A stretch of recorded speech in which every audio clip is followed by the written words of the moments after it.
Day 704 being Christopher Cruz. Well, the big rainstorm didn't even rain enough to get the water off the top of the trunk of my car. Look how dirty it was too.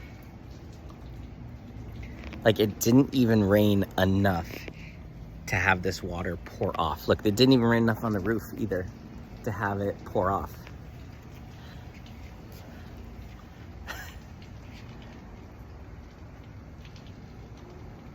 Yeah, LA rainstorms are nothing to write home about. I mean, look at just under this tree, which has like teeny tiny leaves and tons of cracks and openings. The ground's completely dry. How could they even call it rain? It's more like mist. But the good thing is it's like 20 degrees cooler than it was an hour or two ago. So that's good.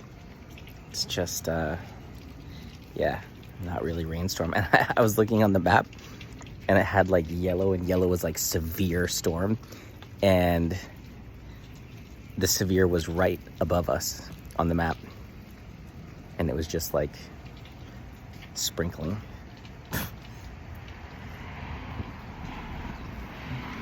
But hey, the heat wave is over, so thank God for that.